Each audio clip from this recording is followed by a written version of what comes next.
أعوذ بالله من الشيطان الرجيم. بسم الله الرحمن الرحيم. يا أيها المزمل قم الليل إلا قليلا نصفه أو انقص منه قليلا أو زد عليه ورتل القرآن ترتيلا إنا سنلقي عليك قولا ثقيلا إن ناشئة الليل هي أشد وطئا وأقوم قيلا إن لك في النهار سبحا طويلا واذكر اسم ربك وتبتل إليه تبتيلا رب المشرق والمغرب لا إله إلا هو فاتخذه وكيلا واصبر على ما يقولون واهجرهم هجرا جميلا وذرني والمكذبين أولي النعمة ومهلهم قليلا إن لدينا أنكالا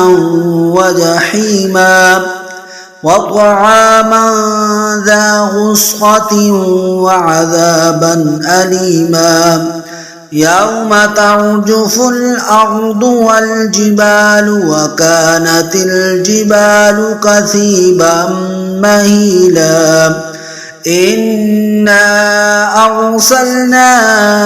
إليكم رسولا شاهدا عليكم كما أرسلنا إلى فرعون رسولا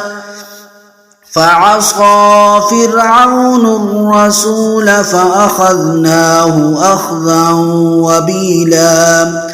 فكيف تتقون إن كفرتم يوما يجعل الولدان شيبا السماء منفطر به كان وعده مفعولا إن هذه تذكرة فمن شاء اتخذ إلى ربه سبيلا إن ربك يعلم أنك تقوم أدنى من ثلثي الليل ونصفه وثلثه وطائفة من الذين معك والله يقدر الليل والنهار علم أن لن تحصوه فتاب عليكم فاقرؤوا ما تيسر من القرآن علم أن سيكون منكم مرضى وآخرون يضربون في الأرض يبتغون من فضل الله وآخرون يقاتلون في سبيل الله فاقرؤوا ما تيسر منه وأقيموا الصلاة وآتوا الزكاة وأقرضوا الله قرضا حسنا